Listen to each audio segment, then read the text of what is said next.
What's up, Hello, y'all. everyone? Here we are, special edition episode, strictly speaking March Madness. In this episode today, we're going to start with the women's tournament. Before we begin, I just want to quickly say that I am sick, so sorry if I, look like shit, sound like shit. I'm sure that's not far off from usual, anyways. But yeah, so I'll You try to mute stole the my mic. joke from me, or what? Yeah, I You didn't couldn't want even you to let say it, me. You so couldn't even let yeah. me have it. You had to I literally knew pull you it were on going to say yourself. something like Nice, that, so I just had to roast myself to not smart, give you the satisfaction of doing that. But bold strategy, Cotton. I know. So I'll mute my mic if I have to cough or blow my nose or anything like that the best I can. But first, we're just going to talk a little bit about the women's March Madness. We never really covered it in our previous episodes. I know. We suck for that. Sorry. Yeah, we do suck for that. I know that a lot of our friends and, a lot of people don't really tune in to the women's tournament, which is a pretty travesty. Honestly, I tune in for at least the Final Four and championship every year. Those are the for sure games I watch the entire game, and there's a lot of good games. I'm glad that the NCAA is pushing to more marketing and things like that for the women's tournament. I saw a lot more stuff advertising the women's this year, and I'm sure they got a lot more viewers this year than in the past. So I like the steps that the NCAA is making to make the women's tournament more relevant. But Agreed. I do. I have one thing to say about that. Number one is a lot of people don't watch the women's tournament that we know. We're not saying a lot of people yes, don't watch it because a lot of people do watch it based on the viewership, which was way up from before because they actually put it on TV. Number two, I have to agree that the networks and ESPN especially did a really good job getting the women's tournament on watchable TV. Now, let's do the same thing for the NCAA volleyball tournament, please, ESPN. If you didn't know this, you might be surprised by this. What do you think the most popular girls' high school sport is? By a lot, actually. probably volleyball, I'd imagine. Definitely Yeah. volleyball. Yeah, way more participants in high school women's volleyball than high school women's basketball in throughout the country. So Now, if we isn't the championship on ESPN? the championships, yes, but those But that's first, it. That's the yeah, only that's thing. it exactly. And the first round games, like most tournaments, are usually some of the best games too, and those were on like nothing basically. There you had like very little way Yeah. of watching them unless you were in your local college network. So yeah, ESPN, other networks, anybody, let's get those games on. You could benefit from your stations getting viewership based on that because we saw how good the women's tournament did this year for basketball, and volleyball is a more popular sport, especially at the high school level going into college. So let's get it on. All right. I just had to get on my soapbox there Softball, for a you can minute. make that claim for softball even too, because I'm sure softball is not as popular as volleyball or basketball for women's, but the College World Series for baseball is always on TV. Every single game is on there, and softball is probably just as exciting of a sport as baseball. So they need to women's sports in general. They just need to keep marketing, keep getting them out there because there's a lot of good games that people are missing. So And that's the one thing that this tournament did do that was good is that it showed that the women's tournament gets viewership if you put it on TV. So exactly, if you're a network and you want to get viewership, then why? I mean, it's just literally, why not? there's no reason not to. So Yeah, so yeah. exactly.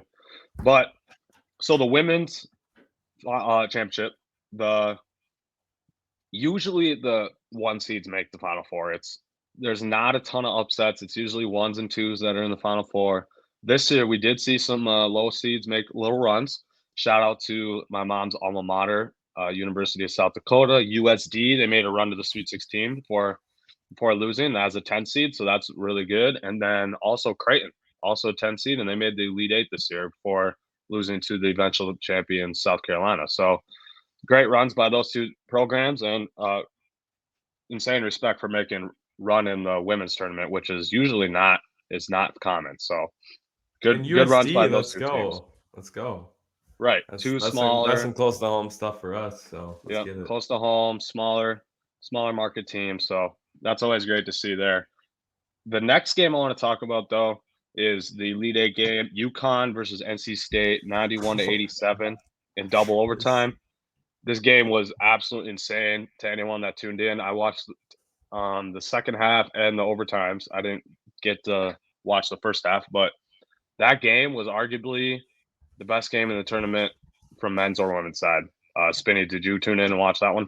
Yeah, I didn't watch the first half either, but I watched the second half in both overtimes. And you texted me about that game, and you were like, "Bro, if you're not watching this game, you got to turn this game on right now." It was dumb. Insane. It was just like the shot making, the big shot making was just ridiculous. Paige Becker, shout out MN. Let's go. Let's go. Paige is our GOAT, but she was hitting tough shots. And the shots she was making in that game down the stretch, she finished with like, I can't even remember, upper 20s in points. And the majority of those points were scored in the second half and in OTs. She only scored like 4 points in the first half or something like that. And all of her shot makes in the second half, I swear to God, I don't even know if they hit the rim. They were just straight cash. It was like she was just on that. Insane. She was just on that level at that moment where it was just like it just looked easy. Looked easy. You can tell that she is going to be one of those stars in the WNBA. I'm looking forward to seeing her at that next level. We got to wait another year, but still, let's get her on the links. Let's get her on the links. Oh my gosh, Lynx dynasty. Let's go. If she is drafted by the Lynx, I might actually shed some tears. That would be so amazing. Let's go. But yeah, the intensity, the energy of that game, the shot making on both teams, especially in clutch moments, just absolutely insane game. If you guys have some time, go check out a YouTube video of highlights of that game or something along those lines, because it was honestly a very terrific game, and I was just as impressed with that game as any single game in the men's tournament. And I'm not going to lie about that. So I just wanted to mention that game. Obviously, that was the Elite Eight, so not as significant, but still amazing game. Final Four featured 3 1 seeds, South Carolina, Louisville, Stanford, and then 2 seed UConn. So pretty expected Final Four. I'm sure most people had UConn in their Final Four. They dealt with injuries all year. It's the only reason why they were a 2 seed. South Carolina easily handled Louisville. UConn escaped over Stanford. Close game there. But the championship game, all South Carolina over UConn. South Carolina, they were a different team this year. They were very impressive to me. I did not know if they were going to be able to finish it off in the tournament and actually win it all. But Aaliyah Boston, wow, she is different. Bro, that was and the way that was her. Who D'd up? That was Henderson that D'd up Paige like Henderson. Yeah. Oh my goodness, it was blank on her first name, but Destiny. Oh yeah, Destiny. Yeah, that was like some of the most crazy defense I've ever seen for a whole game. Like, not to mention she scored her career high, like 26 or something too. Yeah, 26. So she's guarding the best player on the other end and doing an amazing job at it, and scores her most points she's ever scored in the national championship game. What a moment for her. Paige had 14 points, 6 for 13. Yeah. 14 points on 13 shots. Shooting. And she under 50. I know she was around 14 or 15 points a game, so I know that's about her average, but still that's pretty average to below average game for Paige. So that was a great defense there by Henderson, no doubt about it. The other two I have a note written down here, Fudd and Williams for UConn. They only combined for 5 points. That was the difference maker there in this game. That, for those that don't know, Fudd was the #1 recruit coming in this year for women's, and Christine Williams is the leading scorer for UConn based on points per game average, and she's a senior as well. So for those two, points she had per game or in that game, Williams had 2 points and Fudd had 3. Yeah, they had 5 combined points. Nice. And they combined average 27 to 28 points a game. So and Fudd only took 3 shots. only took 3 shots. I'll give her a little break because they did mention during the game how she was battling. It was basically a flu game for her. Yeah. So she didn't start. She didn't play that much. It's But only still, 16 minutes. yeah, 16 minutes. That's not a lot for a player of her caliber. She would be playing 30 plus minutes in that game. So yeah, she wasn't 100%, but Christine Williams, she has no excuse there to She only score played 50. 22 minutes too, though. So Yeah, but I she mean, was she was just bad. she was just bad. She was just kind of a Yeah. liability. So Gino had to take her out. So yeah, it was an interesting game. South Carolina controlled the tempo and the flow of the game the entire time. First quarter, they jumped out to a big lead. UConn cut it back. Same story in second half. Third quarter, big lead, cut it back, pulled away at the end. So it wasn't the greatest of championship games, but for South Carolina, they looked extremely impressive all tournament, took care of business. Every single team didn't even have a close game. The Final Four game, they won by 13. The Elite Eight game, they won by 30 over Creighton. They beat UConn by 15 in the championship. So yeah, no close games for South Carolina. Just absolutely ran through this tournament. Very impressive to me. And shout out Don Staley, first Black, female, or male to win multiple championships D1 basketball. So shout out Don Staley. That's very impressive history there. Plus that jacket, man. Oh, that jacket. Woo! Sheesh. That thing was fire. She was swagged out. Just rocking a $5,000 jacket on the side. $5,000 Letterman's jacket for the national championship. What a boss. She's swagged out all the time. Literally. For sure. All right. Well, I think it's time to jump in the men's tournament now, don't you think? Let's do it. So, shout out South Carolina, second championship in the last 5 years, I think. The first one was 2017, I think. So, shout out South Carolina. Asia Wilson, yep. Okay, here's a little recap of the insane men's tournament we had this year. A lot of history. So, obviously, this first note, it's not very historical, but we had a lot of upsets in the first round, as we know. 2 to 12 seeds and 3 11 seeds won in the first round this year. So that's more 11 seeds than I can remember in past years. Agreed. And then we get the highest seeded Sweet 16 of all time. We get the first 15 seed to make an Elite Eight.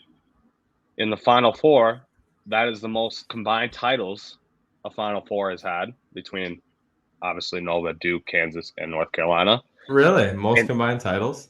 I saw that. So, I mean, someone can fact check me there, but I saw that on TV. So, and then an 8 seed made the championship. Obviously, that is extremely rare. Only happened a handful of times. And then the 15-point comeback in the championship game itself last night. Biggest comeback of all time. So, a lot of crazy stuff happened throughout the tournament. Why don't we just dive in? I want to start with the championship game question, though. Why did North Carolina let it play out so much in the second half? I just felt like that 15-point run took like 4 seconds, and they just kept playing Kansas's pace, didn't take a timeout, didn't like try to change. It was just like we're just doing the same thing. I don't know. You got anything for me on that? Did you see that? No, I did see that too. I don't know. I don't really have an answer for you. I also thought down the stretch that they were looking too much to score with their guards. What's his name? RJ Davis, right? Yeah. And he went on a good run there, but is it JD Davis or is it RJ Davis? I don't remember. I know it's Davis. It Davis is. And Caleb Love. Those two they are a main part of the reason why they made a championship game. So I'm not taking anything away from those two guys. But down the stretch, they got way too shot happy. They didn't look for the right shot, in my opinion, a lot of possessions. And they should have fed Baycott, even though he was hobbled with an injury. They should have fed Baycott and Brady Manick a little more than they did down the stretch. So that was North Carolina's fault there. Agreed. And that's what happens, though. That's what Kansas makes you do. That's what I'm saying. They played into that. They definitely could have forced it down more. But that's why guards are so big in the tournament. And North Carolina was able to have production from RJ Davis and those bigs. And RJ Davis has done a really good job keeping it on an inside focus for North Carolina until the stretch of the second half there, and they just couldn't overcome it. And Kansas's second half scoring in their Elite Eight, Final Four, and championship game, holy cow! They shot almost 70% against Nova in the second half. So those halftime adjustments, Bill Self. Shout out to the rat himself, Bill Self. Yeah, I guess so. He had his boys ready to go in the second half for sure, even though they definitely weren't ready to go in the championship game for sure. I would say Nova, that was an okay start for Kansas, but in a championship game for sure, that was a brutal start by Kansas. They were playing with so many nerves in the first half. You could just tell, rushing shots, sloppy turnovers, unforced turnovers. Like bad stuff, like dribbling it up the court and just letting a guy come behind you and just steal the ball. That happened like 3 times at the end of that run there. And I was like, what is what? Like, this is not D1 basketball stuff. Like, what is going on? Or terrible like lob passes. They were just like throwing it up there like that. Yeah, I was like, what are we doing? North Carolina would just pick it off, and I'm like, what are these passes? So yeah, Bill Self. Obviously, you're going to go into halftime into the locker room with a little worry. You're down 15, but you can't even be that worried because your team is they were playing with too much nerves. They just needed to calm down. So I'm sure the entire halftime speech was just, relax, guys. Let's just go out there and play our game. Like, there's no reason we can't play our game right now. And that's what they did in the second half. And they have shot makers on top of the amazing big there. It's just shot makers everywhere. OG Abaji, obviously, Final Four player, or tournament player or Final Four player. I can't remember which one they give. Most outstanding. Final Four, most outstanding. Yeah. There we go. Obviously the Nova game starting 6 for 6 from 3, but he made big shots in the second half too in this game. So they just have too many shooters, too many guys that can just bang it. And then when you have that inside presence at the same time, you get the inside out situation going. They're just real good.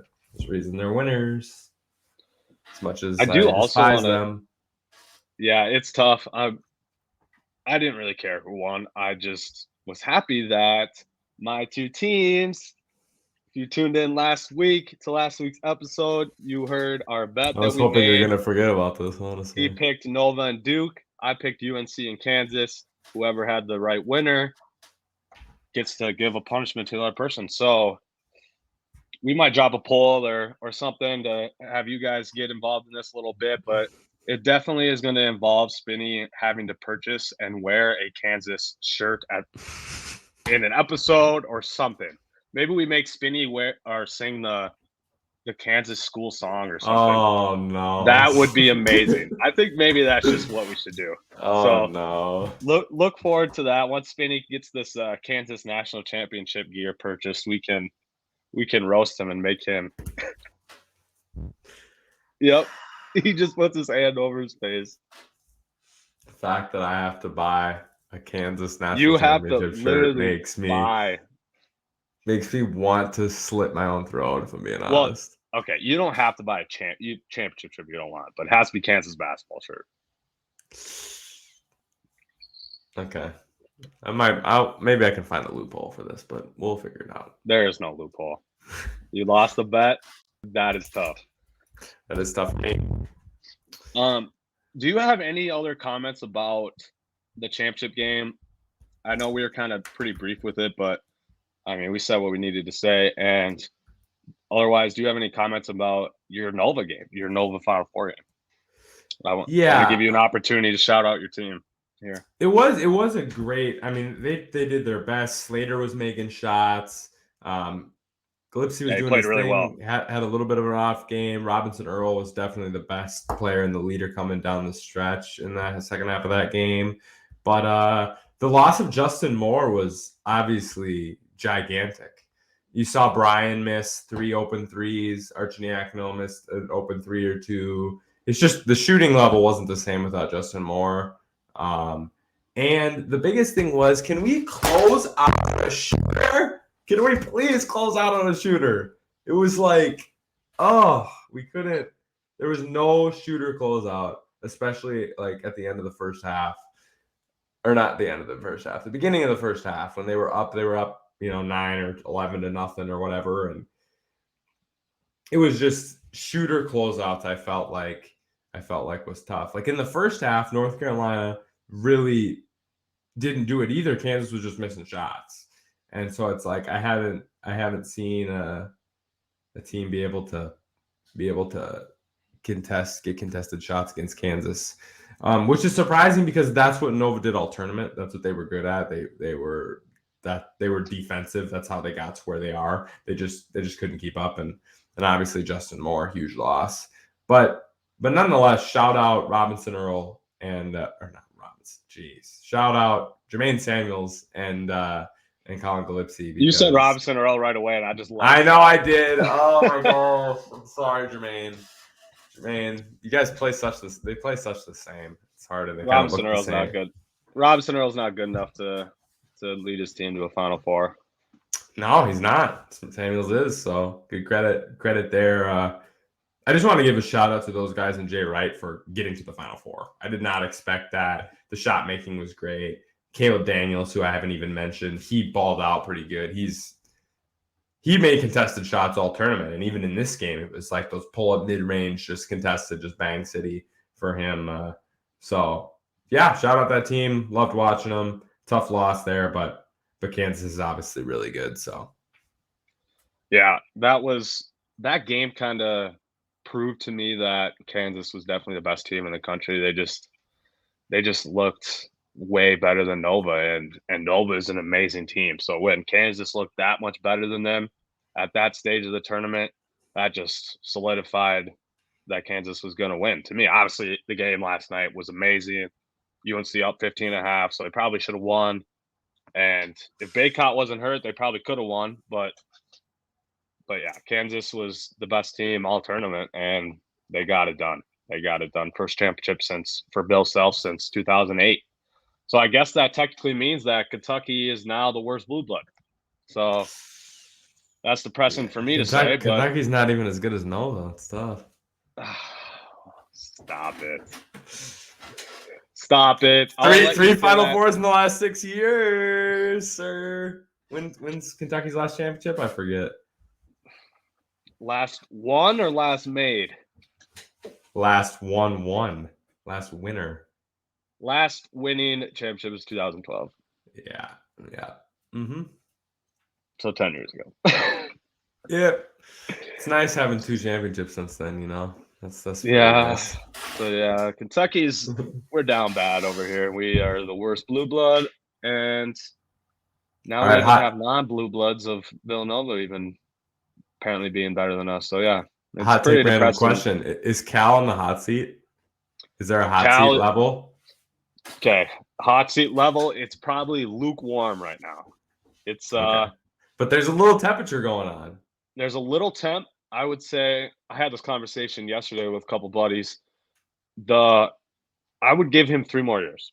That's my timeline for him. I'm giving him another 3 years because of the COVID situation, So I don't think truly last year, and then obviously the year before that, the tournament was straight up canceled when he had an amazing team too. So I don't think those 2 years really count, against him, I should say. And so I'm going to give him 3 more years. We made an Elite 8 in 2018, so that wasn't that long ago. And we lost to a conference rival, Auburn, that game too. So I think we get a little pass there as well. So I'm going to give him 3 more years. And this is exactly what I told my buddies last night as well. If he doesn't make a Final Four in these next 3 years, then he has absolutely every right to be fired, I think. So if he doesn't make a Final Four in 3 years, that's what, 2025? Yeah. So that means if he doesn't make a Final Four in these next 3 years, it's been since 2000. When was it? 2014. So that'd be 11 years from the last Final Four appearance. So yeah, if he goes 11 years, 10, 11 years without a Final Four appearance with Kentucky's rich basketball history, he's on the hot seat and he might get fired. Even though he has a lifetime contract, he might get fired. So yeah, I don't think he's going to get fired now. I don't think he'll get fired after next year. But yeah, to answer your question, I'd say 3 years. All right. I can respect that. I think that's a fair answer. All right. Well, before we dive, we're gonna finish this short episode off with just a fun game of trivia, March Madness style. But I do want to roast Duke out here because we haven't said a word about Duke. We gotta dive into the Duke North Carolina game and talk about that storyline. Yeah. Here, so we don't worry, Duke fans. We didn't forget about y'all. I mean, we basically did because you're mid, but other than that, yeah. Ooh, that's tough. But yeah, so Duke, wow, you guys lost to your arch rival in the biggest stage of the entire world in the Final Four. First time you guys ever met in the tournament, and you lost them. Not to mention Coach K's last game. And not to mention you were a 2 seed and they were an 8 seed. So that to mention they had already beaten you at your own home in your coach's last game there. So you lose your last home game. You lose your last home game and you lose in the Final Four, both of those times to your biggest rival. And your biggest rival sends your GOAT's coach's career home. That is tough. I don't think there's any recovery from this. I'm not going to lie. I think this solidifies the UNC. It does. UNC is forever greater than Duke. That's forever greater than Duke. That is a fact. That's not true. UNC, they went 50-50 against Coach K. They beat him in the biggest games, and it's just done. They don't have a chance to come back from this. I know, okay, obviously it's Shire versus Herbert now, but it's like, that's Coach K you're talking about. You literally just lost Coach K. He's gone. And you lost. Herbert's obviously got the advantage too because he just went to the. Is it Hubert or Herbert? I'm sorry. Hubert, my bad. Hubert. I think it's Hubert, yeah. And he just took North Carolina to the championship already. So he's obviously got the one up on Shire there. And all I got to say is Shire better be a good coach because otherwise it's going to be sketchy. So Shire better be a good coach. Because that's what college basketball is about, having a good coach that can get good players or a good coach that can develop a culture if you're not one of the top get one and done players type schools like Gonzaga or Kentucky or Duke or North Carolina or schools like that. But if you're not one of those schools, then you better have a coach that can develop a program and that people like and that college kids want to play for. Otherwise, it doesn't matter if you're Duke. Yeah, Hubert, great coach. He's got them on the right step for sure. I'm sure he'll have no issue now recruiting at this point. So shout out to Hubert Davis for making it that all the way to the championship and possibly as an 8 seed. Possibly should have won it. Well, actually, yeah, they should have won it. They're up by 15.5. So yeah, should have won the national championship in his first season ever. So yeah, mad respect to him. But I'm just saying, since Coach K is gone, UNC has eternal bragging rights. They beat Duke in Coach K's last home game, and they beat Duke in the Final Four. That's just tough. That's tough. Tough. I can't imagine being a Duke fan right now. I'm sure that hurts. But if Shire wins the championship before Davis, then it all doesn't matter. I would still say it matters. No, it doesn't. Yes, it does, because Coach K is their legendary coach, considered by many across the country to be the greatest coach of all time, greatest college coach of all time. And he got sent home by his biggest rival. That is tough. So I don't know. I get what you're saying. It's kind of fitting though, right? Like, if I'm going to go out, I want to go out battling the team that I battled the most. Right. Like, it's just, it is fitting. I was really glad that that's how it played out. Of course you were. I was convinced that I still am convinced that we live in a simulation, because there's no freaking way that in Coach K's last year they make Duke and UNC face each other. There's no way that happens. And the first time it's happened ever, right? It's not the first time that they played in the Final Four. It's the first time that they've ever played in the tournament against each other, ever in any round. That's so insane. And it happens That's in so Coach K's insane and final crazy. year. That's a simulation. Simulation. Right We there. see you, aliens. We see you Yeah. guys. We see you, Oh, boys. I don't, I don't know what else to say about the Duke UNC game besides that. It just confirmed that we live in a simulation, and also that Duke fans are probably done for. They're probably depressed for the rest of their lives. They don't know what to do without Coach K. They're probably a little worried about Shire, even though I wouldn't be, because let's be real, he coached all season. Coach K didn't do anything. Shire was doing all of it. Oh yeah, anytime they showed Duke's bench during timeouts, he was drawing up the plays. He had the clipboard. He was the one talking to everybody. Really? Coach K was standing behind him. So he was already drawing up all the plays and timeouts, things like that. Obviously, Coach K is still like, I'm not saying he literally did zero coaching. Well, but yeah. I honestly think that Shire did a lot. At least half of the coaching this year, at least 50%. So that's fair. He essentially was the coach, and they still made the Final Four. So hang your heads high, Duke fans. There is some hope there, and obviously you're Duke. You have the history, and kids will still choose Duke just because of the history, even though Coach K ain't there. So it is what it is on that standpoint. But I guess we might as well dive into our trivia, huh? Yeah, I get to kick your butt, and then we get to we'll do a little let March the fans Madness go. trivia here, and then we'll get you guys out of here. So why don't you give me my easy question first? Okay, this is not my March Madness question. It's a basketball question from this season, but it's about Kentucky, so I'm allowing it for myself. Kentucky's second leading scorer this season. Oscar Tshiebwe obviously is the leading scorer, but who's the second leading scorer? Ty Washington. Correct. 1 point for me. All right. March Madness question, easy for you. I know you're going to get this in about half a second, maybe even less. Who made the game winner in the 2016 national title game? Chris Jenkins. Whoa, what team was he on? Oh, I don't know. I can't remember. Ask Marcus Page what team he was on. Ooh, that's tough. That's tough.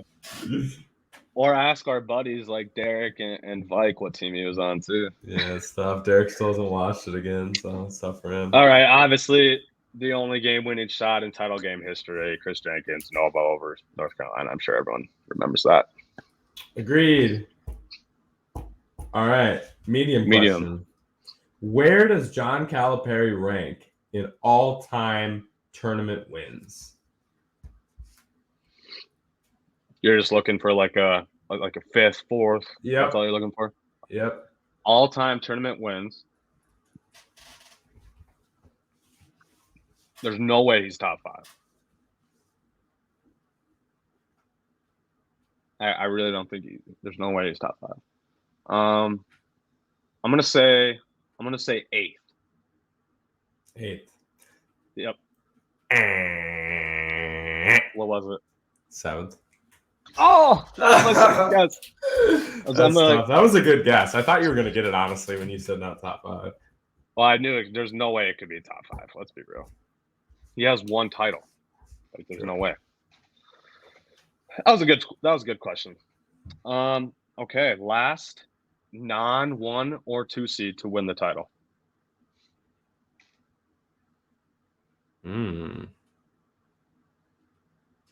So, and I will give you if you get the team, I'll give you another bonus point if you get what seed the team was as well. So Kansas, and then the last winner before that was Virginia? I'll help you. It was Kansas and Baylor last year. Oh, and then Virginia the year before that. Okay. All those teams are 1s and 2s. So this is 2022, and then it was 2021, and then 2019. 2018 was Nova, and 2016 was Nova. Who's 2017? Was that North Carolina? I'm gonna go 2017. Wrong. The last non-1 or 2 seed to win the title was UConn in 2014. As a 7th seed, they beat Kentucky, the 8th seed. It was the highest seeded championship of all time, 7 versus 8. Who won in 2017? Do you know? It was UNC. But they were 2? They were a 1 seed that year. Okay. I didn't think they were either because I was looking up all the past brackets and stuff, and that was my first ones. I was looking at all the winners. I saw 2017. I saw North Carolina's record. I was like, no way they were a 1 or a 2, and they were a 1. So, wow. Okay. They must have had a lot. They had like 7 losses, so they must have had a lot of like really good losses then that year. So, yeah. All right, and for me. All right, so your hard question is going to be somewhat Villanova related, but what was the first team that Jay Wright led to the NCAA tournament? What school?